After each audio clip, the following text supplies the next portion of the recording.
Some of you may be wondering, well, I made my pattern. Cool. Now what? One of the interesting things about being able to do your own graphic design work is you can make your own products. I don't know if I've mentioned to you guys before, I have a Redbubble store and a Society6 store. And basically what those websites do is they put your art on products they make and manufacture, and you get a percentage of the sales. And it's pretty nice. It's a nice passive money maker.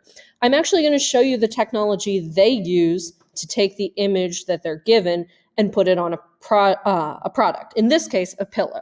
So on your Frog site, you have a bar that says Pillow Mockup Files. You're going to click on that, and it's going to start downloading a zip folder. It's important you keep the whole folder. There are assets that Photoshop, yes, Photoshop, is going to be using together. So as that's downloading, I'm going to go ahead and open up Photoshop because I've got it right here, actually. And we've talked a little bit about smart objects. There's so much more they can do than be a pain in our butts.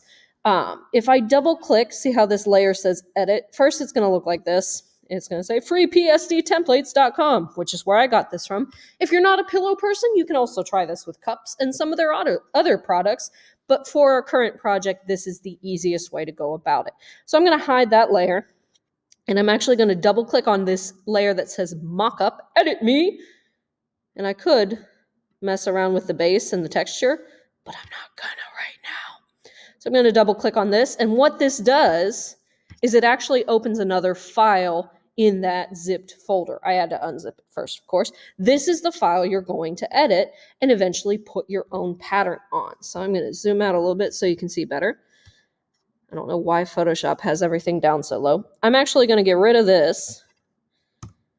And I'm going to do just, I think, a solid green for now. So I'm going to go to fill because it matches well with my puffers.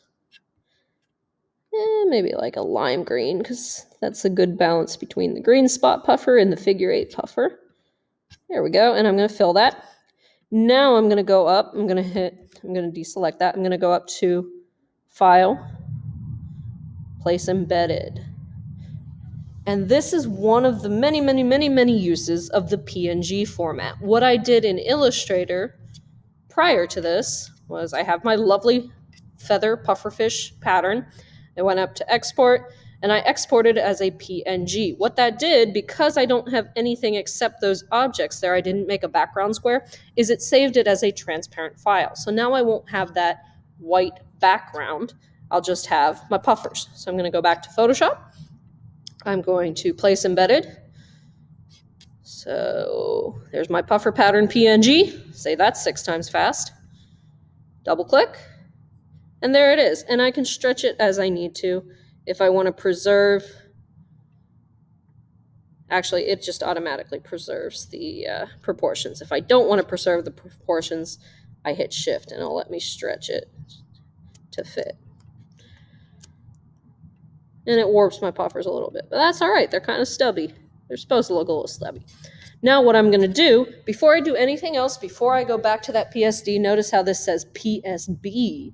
It's a different type of file.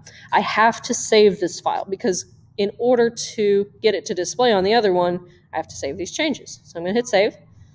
And now, when I go back to my mockup, look what's there.